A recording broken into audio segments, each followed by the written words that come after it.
Power is not always loud. It does not always wear armor, or speak in thunder, or demand obedience with the crack of a whip. Sometimes the most dangerous power in the room is the one that doesn't flinch, doesn't react, doesn't get dragged into your chaos.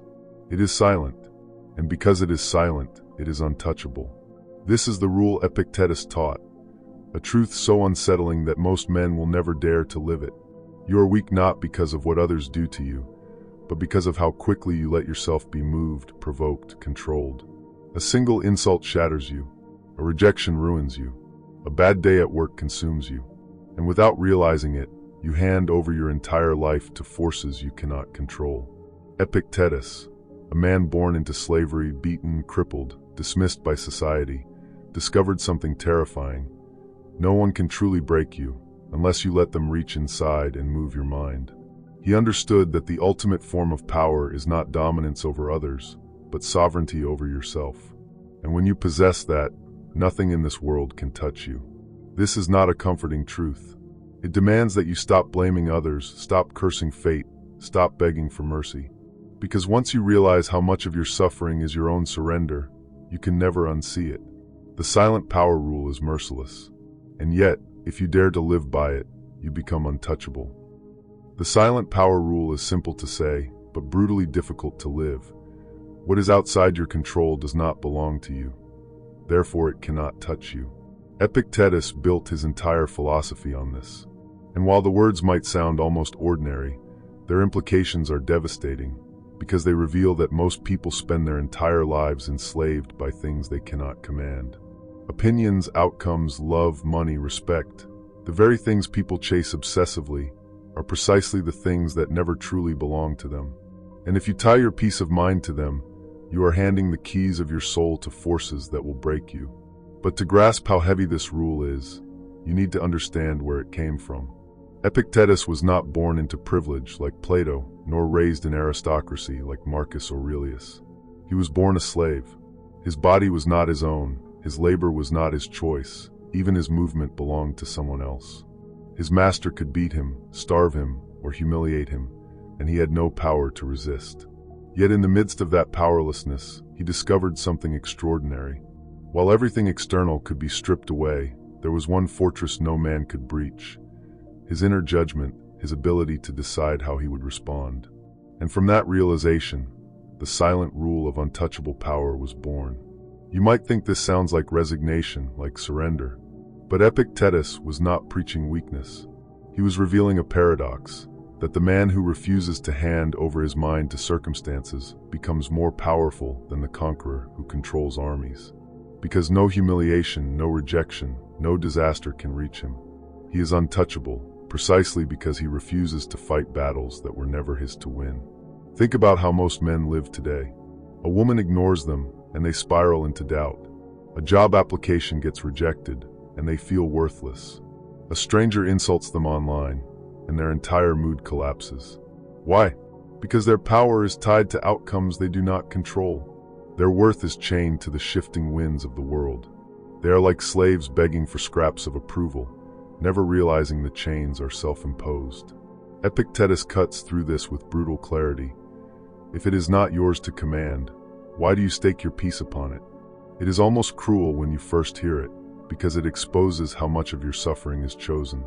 When you rage at a storm for ruining your day, when you resent a woman for not loving you back, when you crumble because the world ignores you, Epictetus would not comfort you. He would look you in the eye and say, "Why do you suffer over what was never yours? Your expectations are your prison. You demanded ownership over something you were never promised. That is why you bleed." But here is where the teaching cuts deeper. Epictetus is not simply talking about stoic calm in the face of inconvenience. He is describing a war over the seat of your soul. Because the man who cannot separate what is his from what is not will forever be a slave to others. He will live at the mercy of women's desires, bosses' whims, strangers' opinions, and fate's cruelty. He may walk free in the streets, but inside he wears chains. This is why Epictetus's silent power rule is terrifying. It leaves no excuse, no hiding place. The world can treat you unjustly, betray you, strip everything from you. And yet, if you lose yourself, it is because you surrendered what was still yours. Your mind, your will, your response. In other words, the ultimate violation only happens with your consent. The tyrant outside can only win if the tyrant inside opens the door. Modern men find this unbearable because it destroys the comforting illusion of victimhood. We love to blame circumstances, people, systems. We love to say, "I would be strong if only I had better parents, better luck, better treatment." Epictetus does not allow this. He says, no matter your condition, the battlefield is still yours. He was a crippled slave who lived under Roman domination, yet he spoke as if freer than the senators who commanded legions. Because freedom is not a circumstance, it is a discipline. And here lies the real danger of his philosophy. Once you see this truth, you cannot unsee it. If you admit that your suffering comes not from the world, but from how you cling to the world, then the burden falls squarely on you. You either accept the discipline of owning only your inner life, or you keep living as a slave dressed in modern clothes. There is no middle ground. Imagine a man who discovers his wife has betrayed him. The average man will collapse into rage, jealousy, self-loathing. He will chase answers, demand apologies, beg for her love back. In doing so, he becomes pathetic because he is fighting for something that was never his, her choices, her loyalty, her love. Epictetus would say, "You have only one task here, govern yourself." Her betrayal is hers. Your response is yours. Do not chain your soul to what another person does. She can wound your body, but only you can wound your spirit. This is the secret of untouchable men throughout history. They may be defeated, humiliated, even crucified, yet they remain unbroken. Because they learned the silent rule: nothing external belongs to you, therefore nothing external can destroy you. The man who accepts this walks through fire without burning. The man who rejects it is consumed by even the smallest flame. And here is the haunting brilliance of Epictetus. He does not promise that this path will make you comfortable. Quite the opposite. It strips away illusions, forces you to swallow truths most men cannot bear. It demands you watch your desires shrivel, your attachments die, your ego surrender. But in that brutal stripping away, something stronger is forged. A man who is not desperate for love cannot be manipulated by it. A man who does not cling to wealth cannot be enslaved by it. A man who fears no insult cannot be silenced. He becomes untouchable not because the world has softened, but because he has hardened into something unshakable. This is why Epictetus still disturbs us today. His words are over 2,000 years old, yet they burn through the modern facade of comfort, reminding us that our so-called freedom is fragile, that our peace depends on fragile conditions, that we are always a crisis away from collapse. And he says, it does not need to be that way. Your power is here now if you dare to seize it, but you must pay the price, letting go of everything you cannot control. That is the silent rule. A rule not written in books of power games or manipulative tactics.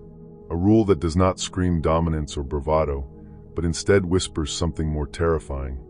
Detach or be destroyed. Govern yourself or be governed. Own your mind or live as a slave. The choice, as always, is yours.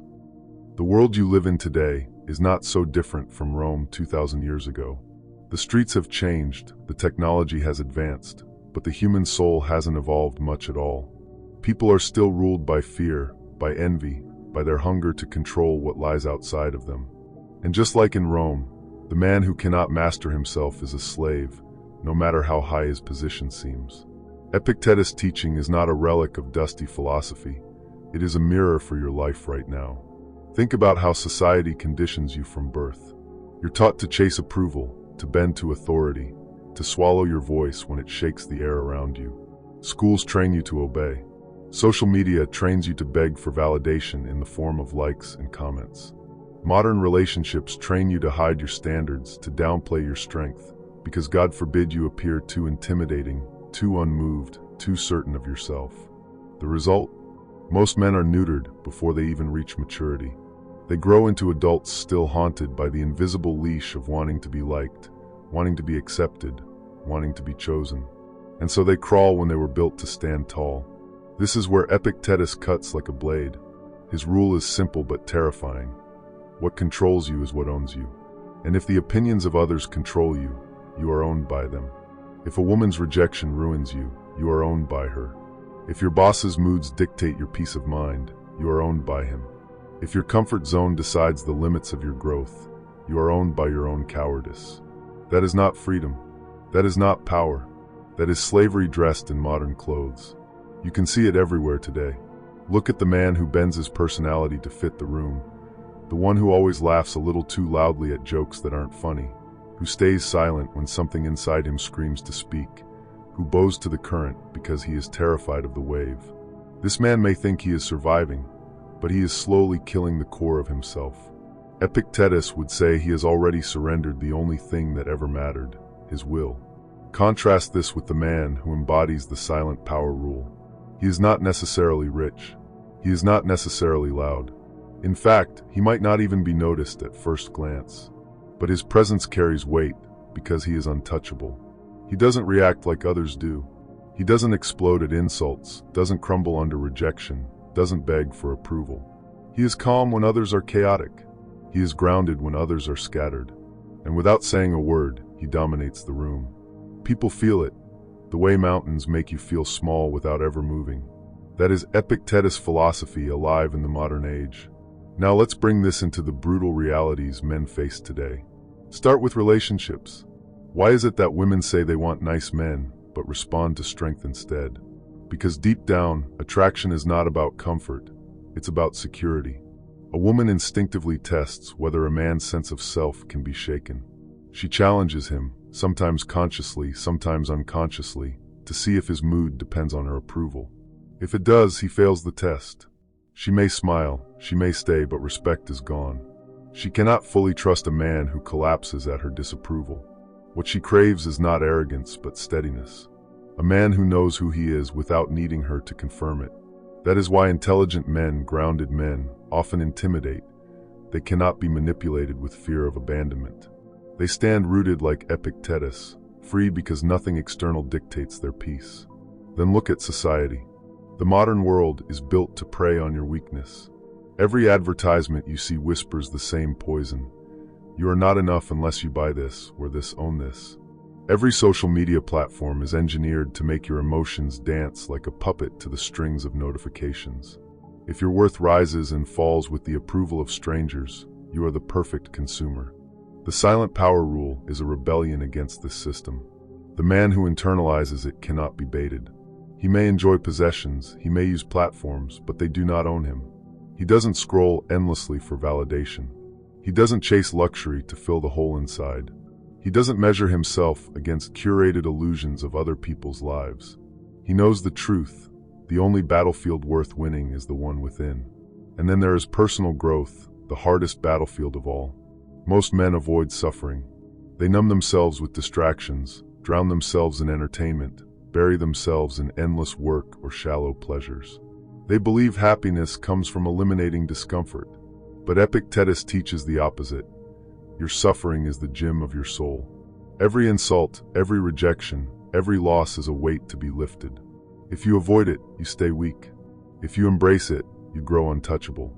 This doesn't mean seeking pain for its own sake. It means refusing to let pain dictate your choices.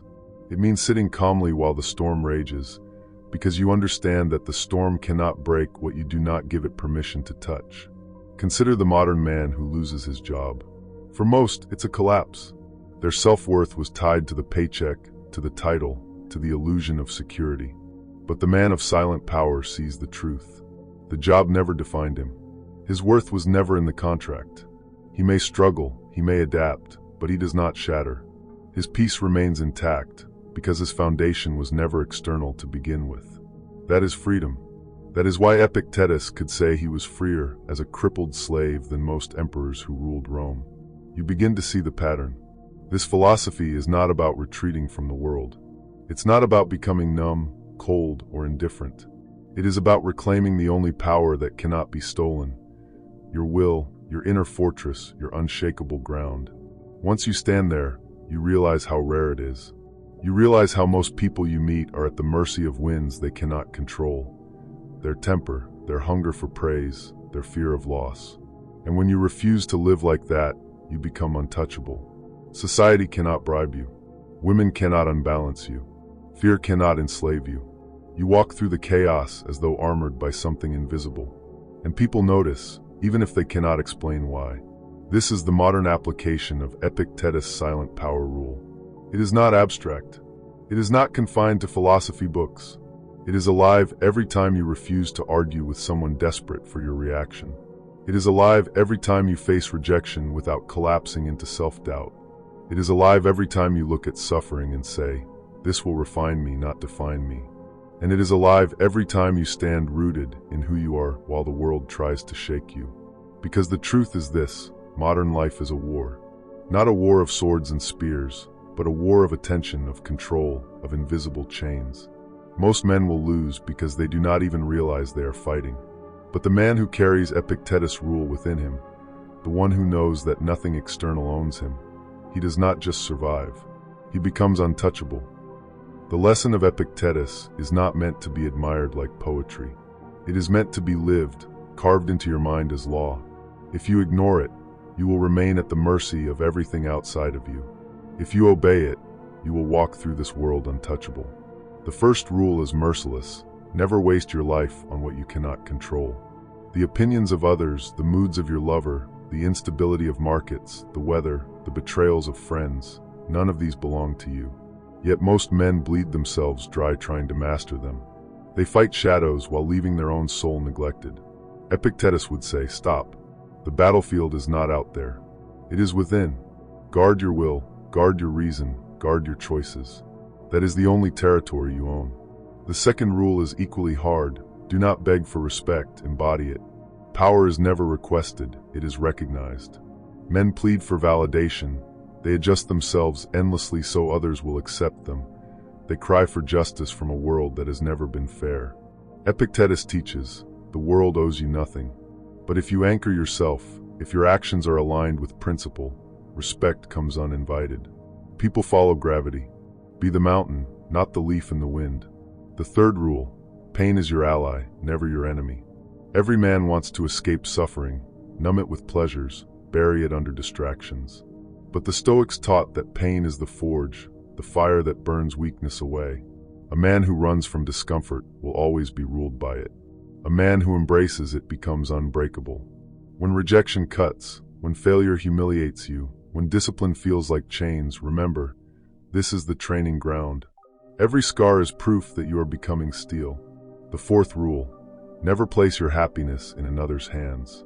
This is where most men are destroyed. They build their entire sense of worth around a woman, a friend, a boss, a family's approval. And when that person withdraws love, when they betray or abandon, the man collapses. Epictetus would laugh at such dependence. He would say, "You have chained your freedom to another's whim." True strength means this: you can lose anyone, and yet remain yourself. You love deeply, but you are not enslaved. You give, but you do not beg. That is sovereignty. The fifth rule: do not chase love or admiration, embody strength, and it will follow you. A weak man hunts endlessly for attention, validation, romance. But a strong man stands firm, and others are drawn to him like iron to a magnet. Why? Because human beings are wired to seek the one who does not need them. Power attracts because it cannot be manipulated. If you learn to govern yourself, you will naturally govern the way others respond to you. The sixth rule: what you suppress will control you. Epictetus warned against men who blame fate, society, or circumstance while ignoring the chaos inside themselves. Anger denied turns into quiet poison. Fear ignored becomes paralysis. Desire unexamined grows into slavery. The lesson is brutal. Face yourself. Look at your hunger, your lust, your jealousy, your weakness. If you refuse, it will eat you from within. But if you confront it, master it, bend it under your will, it becomes your fuel. The seventh and final rule: live by principle, not by mood. Most men are prisoners of their feelings, motivated one day, lazy the next, loving one moment, resentful the next. Epictetus would say, feelings are like weather, ever shifting beyond control. But principle is eternal.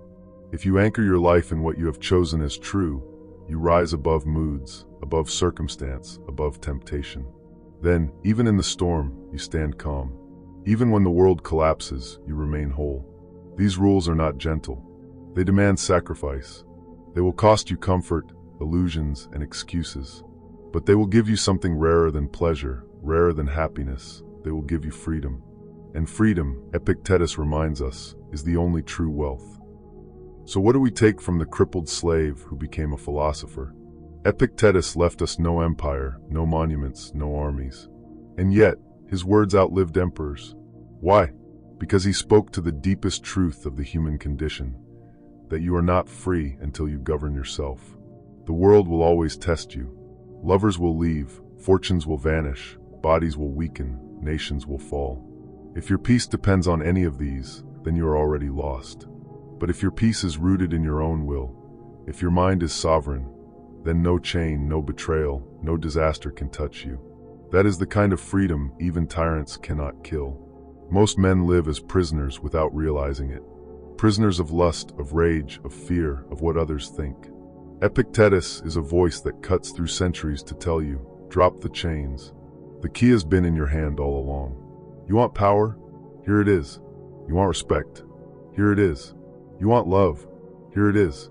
Not in chasing, not in begging, not in clinging, but in standing so firmly in who you are that the world bends around you. Epictetus does not promise comfort. He does not promise happiness. He offers something higher, mastery. Mastery of self. And mastery of self, in the end, is mastery of life. So remember this.